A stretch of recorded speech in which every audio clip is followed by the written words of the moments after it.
मुख्योपनिषत् अलात्मशांति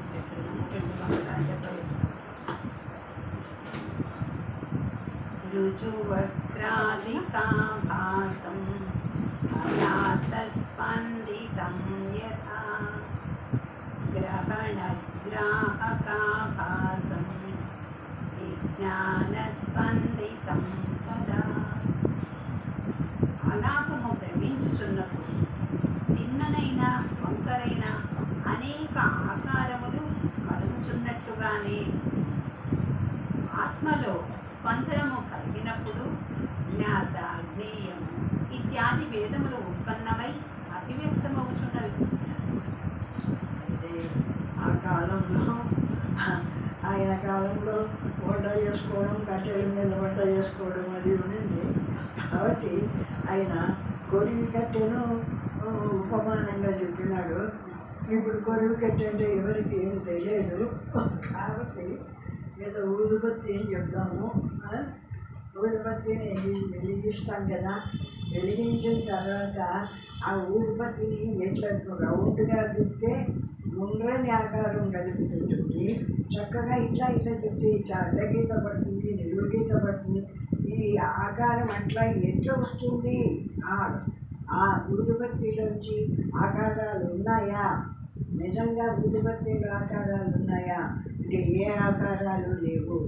కానీ కదిలిక వల్ల నువ్వు ఏ విధంగా కదిలిస్తే ఆ ఆకారం ఆ ఊదుబత్తిలోంచి వచ్చి ఆ అగ్నికి ఏర్పడుతుంది. ఆ విధంగా ఈ జ్ఞాన స్వరూపమైన పరమాత్మ నిరాకారంగా నిలబడిందనుకోండి, ఏది అనుకోకుండా నిలబడిందనుకోండి. ఇప్పుడు ఏ ఆకారము అనుకోండి, దాంట్లోంచి ఏ ఆకారాలు రావు.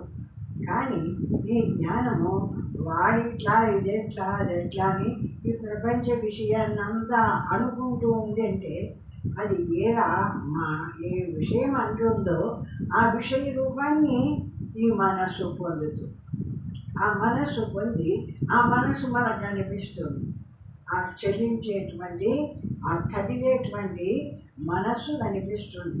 మనస్సు కదిలిందా అంటే లేదు, ఇంట్లో ఇక్కడ లోపల ఉండేటువంటి నేను అనేటువంటి ఈ జీవుడు వీడు అంటున్నాడు. ఏది వాడికి సంస్కారంలో నిలబడుతుందో దాని గురించి వాడు అంటూ ఉంటాడు. అంటూ ఉంటే మనస్సు ఆకారం పొందుతుంది. ఈ జ్ఞానం ఉందే, ఆ మనస్సును తెలుసుకునే జ్ఞానం. ఈ జ్ఞానం ఆకారాన్ని చూసి అజ్ఞానం వల్ల, అంటే దీనికి జ్ఞానం పూర్తిగా లేదు కాబట్టి అజ్ఞానం చేత ఆ ఆకారాలు ఇది కలిసి ఒక్కటిపై వ్యవహరిస్తూ ఉంటాయి. అట్లా జరుగుతూ ఉంటుంది మన వ్యవహారం అంతా. ఏమంటే ఆకారాలు ఎట్లా వస్తున్నాయండి, అదే మన విజ్ఞానమైనటువంటి మన మనోబుద్ధులు కదలకుండా నిలబడినాయి. అంటే ఏది అనకుండా మౌనంగా నిలబడింది. అంటే ఈ మనస్సులో ఈ ప్రపంచానికి సంబంధించిన ఏ ఆకారము రాదు. ఏ ఆకారము రానప్పుడు ఈ చూసేటువంటి జ్ఞానం కూడా నిశ్చలంగా నిలబడుతుంది. ఆకారం ఉండి కదులుతుంటే దాంతోపాటు ఈ జ్ఞానం చూసే జ్ఞానం కూడా కదులుతుంటుంది. ఏ ఆకారము లేకపోయేవాడికే మౌనంగా నిలబడినప్పుడు ఏ ఆకారము లేకపోయేవాడికే ఈ మనస్సు ఈ జ్ఞానం కూడా శుద్ధంగా నిలబడింది బ్రహ్మమాత్రంగా. ఆ విధంగా కలుగుతూ ఉంటుంది ఈ జగత్ విషయం అంతాను అని చెప్తున్నాడు. అగ్ని ముట్టించుట చేత అగ్రభాగం ప్రకాశించు అనాథమును 4 వైపులా త్రిప్పిన అది చక్రాకారము, చతురపుటాకారము, తిన్నని గీతలు ఆకారము, వెలుకలు తిరిగిన వంకర గీతలు, ఈ విధముగా అనేక రకములైన దృశ్యములను కలిగించు. అగ్ని మండుతూ ఉండేటువంటి అగ్ని ఏ రకంగా తిప్పుతూ ఉంటే ఆ విధమైన ఆకారం కలుగుతుంది. అంతేగాని ఆ ఉండేటువంటి ఆ కొడివికెట్ అంటారు, మనం ఊదుబత్తి అనుకుందాం. ఊదుబత్తిలో ఉన్నాయా ఆకారాలన్నీ? ఆ రౌండ్గా ఉండే ఆకారం ఉందా, ఈ చక్కగా గీత ఉండే ఆకారం ఉందా, ఏమైనా ఆకారం నువ్వు చూస్తూ ఉన్న ఆకారాలన్నీ ఆ అగ్నిలో ఉన్నాయా అంటే అగ్నిలో లేవు. ఎప్పుడైతే చక్కగా నిలబెట్టినామో ఆ ఊదుబత్తిని కదిలించకుండా నిలబెట్టినామో దాంట్లో నుంచి ఏ ఆకారాలు రావు. ఏ ఆకారాలు రాకుండా ఉత్త ఊదుబత్తి మాత్రమే వెలుగుతుంటుంది, అగ్ని మాత్రంగా వెలుగుతుంది. అట్లా మన జ్ఞానం కూడా చూసేటువంటి జ్ఞానస్వరూపమైన పరమాత్మ కూడా ఈ మనస్సు, ఈ వాక్కు ఏదో ఒకటి అనుకోవడము, వాక్కు ఏదో ఒకటి అనడము, మనస్సు ఆ రూపం ఏర్పడుతూ ఉండడము, ఆ రూపాన్ని ఈ జ్ఞానం చూస్తూ ఈ జ్ఞానం కూడా కదులుతుంది. కదలదు జ్ఞానం, ఎన్నంతా వచ్చింది. పశువు పోతుందే కానీ చెట్లు పోలే. చెట్లు పోకపోయినా మనకు ఎట్లా అనిపిస్తుంది? పశువు పోయే వాళ్ళకు చెట్లు పోతున్నట్టే అనిపిస్తుంది. అట్లా ఈ జ్ఞానం కూడా కదిలినట్లు అనిపిస్తుంది. ఎప్పుడు ఈ మనసు రూపం చెంది అది ఇది వాడు వీడు ఇది ఇట్లా అదెట్లా అని ఈ వాక్కు వదులుతుంటే మనస్సు రూపం చెందుతుంటే ఆ రూపాలన్నీ చూసేటువంటి ఈ జ్ఞానం కూడా కదిలినట్టు అనిపిస్తుంది. కానీ జ్ఞానం కదిలేది కాదు, అది నిశ్చలమైనటువంటిది జ్ఞానస్వరూపం. ఆ విధంగా ఆలోపిస్తూ ఉంటుంది అంటున్నాడు. అజ్ఞానులైన బాలులు మాత్రము ఈ చిత్ర విచిత్ర దృశ్యములను చూచి ఇది ఏమి ఎక్కడి నుండి వచ్చిందని ప్రశ్నించరు. అది తెలియనటువంటి పిల్లలైతే ఇప్పుడు మనము అది దీపావళి వస్తుంది, ఆ కాకరత్తు తీసుకొని వాళ్ళు ఎట్లంటే అట్లా తిప్పి తిప్పి ఆడుకుంటుంటారు కదా.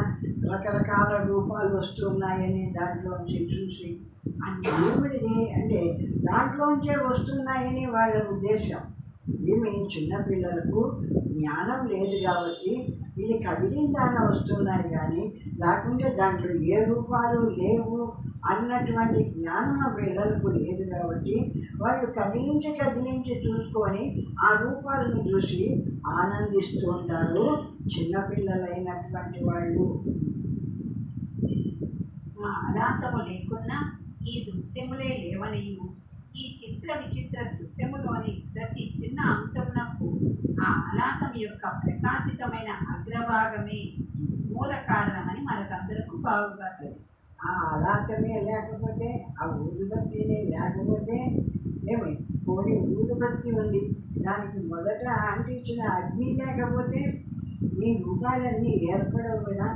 అయితే ఎట్లా ఏర్పడుతున్నాయంటే ఆ అగ్ని దానికి ఉండడం వల్ల ఆ అగ్నిలో ఏ రూపాలు లేకపోయినా ఎట్లా కదిలిస్తే అట్లా రూపాలు ఏర్పడుతున్నాయి.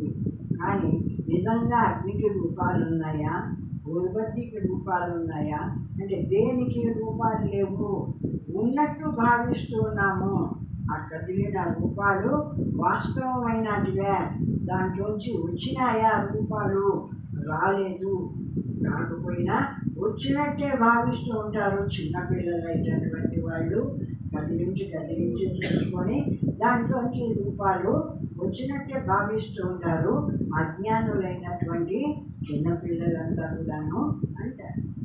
అస్పందమానమదాతం అనాభాసం అజంయత అస్పందమానం విజ్ఞానం అనాభాసం అజంతర. అనాథము చలించకుండా ఉన్నప్పుడు దాని యందు ఈ నానా రూపములు లేవు, అది స్థిరమై ఉన్నది. అది తెలియకుండా నిలబెట్టి ఉన్నామంటే ఆ ముందు పక్క మండుతూ ఉన్న అగ్ని ఉంది. ఆ అగ్ని ఉంటే ఆ బరువు కట్టానంటే ఆ అగ్ని అంటే ఊదుబత్తి అనుకోండి.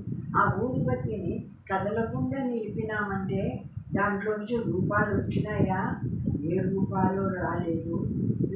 నిలబెట్టినందువల్ల అంటే ముందు తిప్పితే వచ్చినాయి, నిలబెట్టినందువల్ల రూపాలు ఏమన్నా మళ్ళా దాంట్లోకి పోయినాయా అంటే దాంట్లోకి పోను లేదు, దాంట్లోంచి రాను లేదు.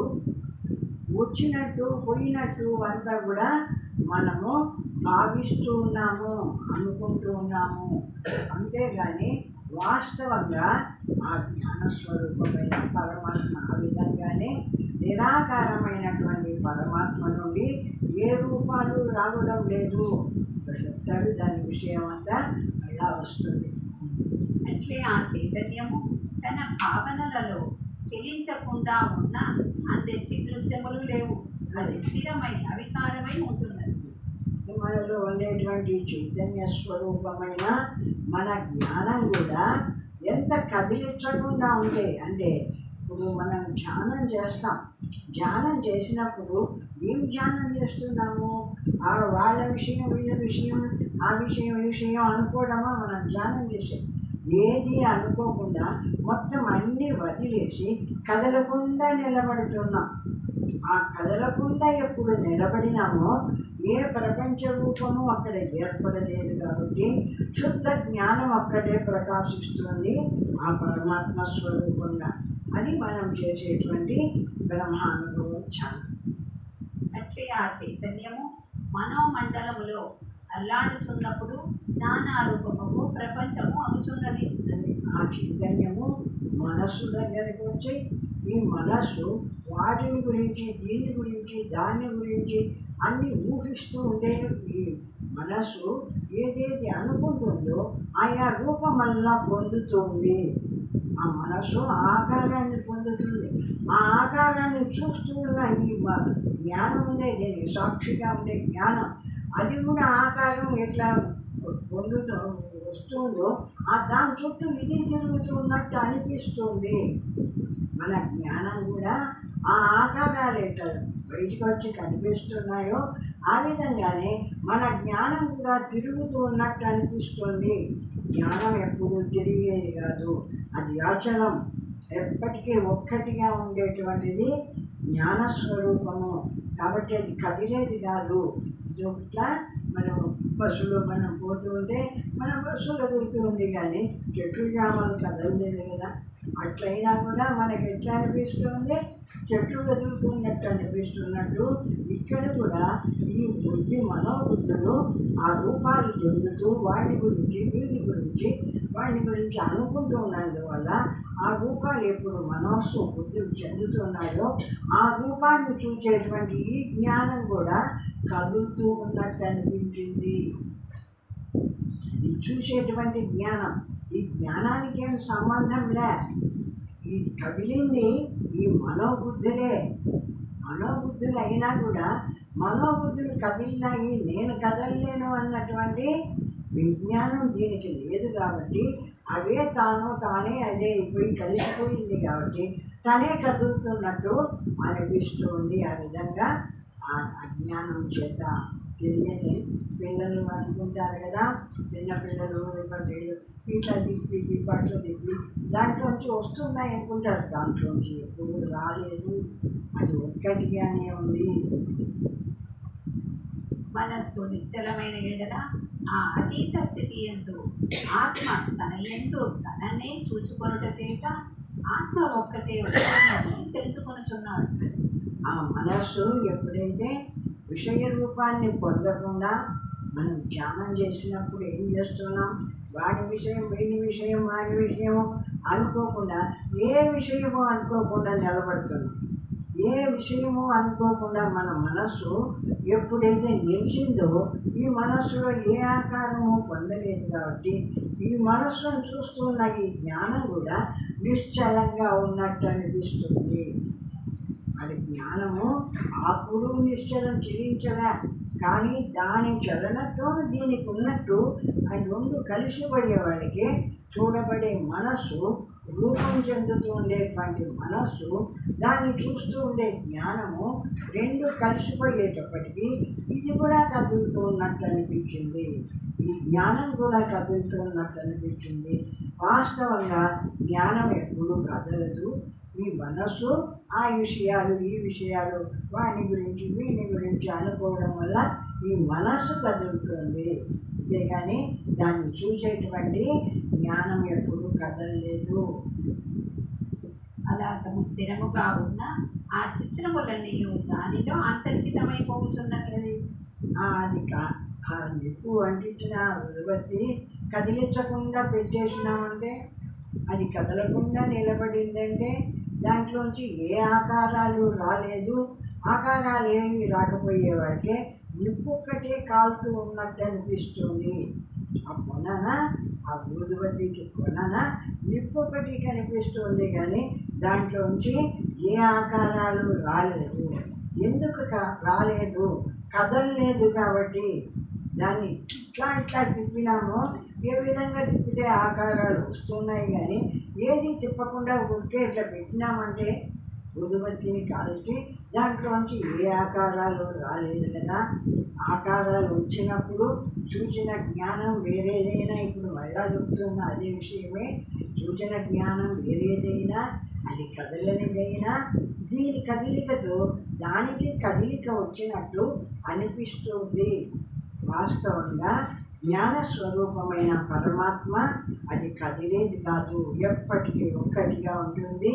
దాని ముందర ఈ మనస్సు, ఈ వాక్కు ఏవేవో అనుకుంటుంది, ఆ రూపాలు పొంది అది కదులుతుంది. ఆ విధంగా జరుగుతుంది అంటారు.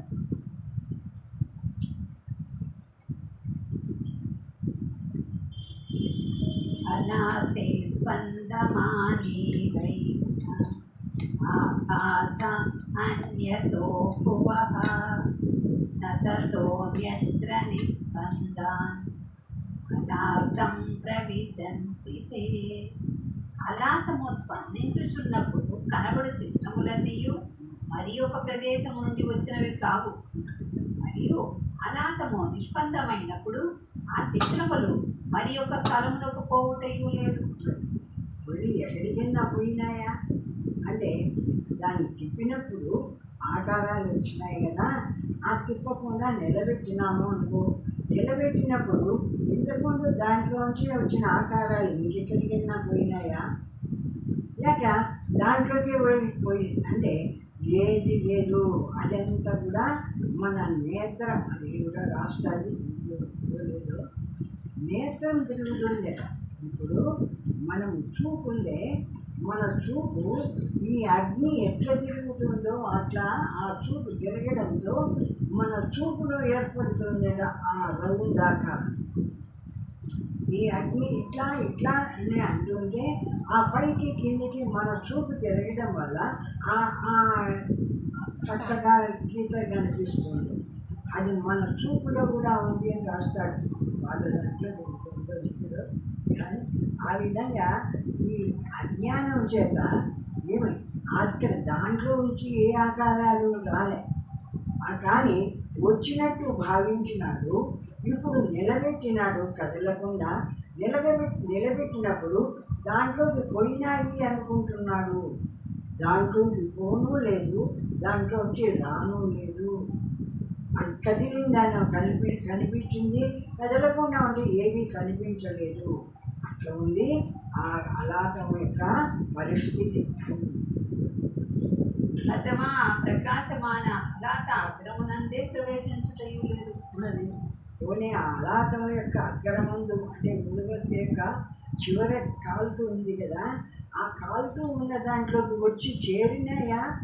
అంతకుముందు ఇట్లా ఇట్లా తిప్పినప్పుడు ఆకారాలు కనిపించినాయి కదా, ఈ ఆకారాలు నిలబెట్టినప్పుడు ఎక్కడికి పోయినాయి అంటే ఆ దాంట్లోకి ఉదవత్తిలో వచ్చి చేరినాయా. నిలబెడితే ఉదవత్తి వెళ్ళి రాను లేదు, నువ్వు ఉదవత్తిలోంచి ఏమి పోను లేదు. ఇవన్నీ కూడా నీకు కల్పితంగా కనిపిస్తున్నాయి.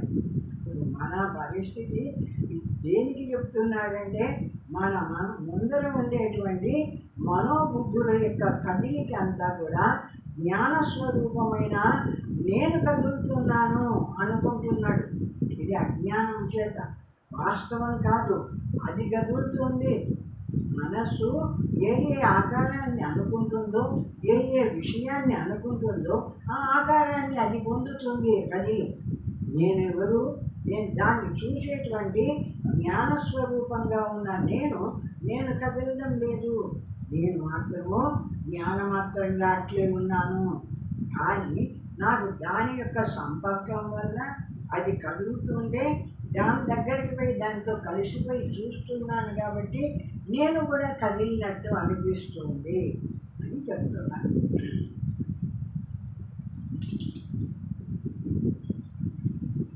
అలా అతను స్పందించినప్పుడు మనము చూచు చిత్ర విచిత్ర రేఖా దృశ్యములన్నీ అనాథం యొక్క చలనము చేత కలిగిన భ్రాంత దృశ్యములే అవుతున్నదని. అది అలాతను కదిలించిన దానివల్ల ఏర్పడిన దృశ్యాలే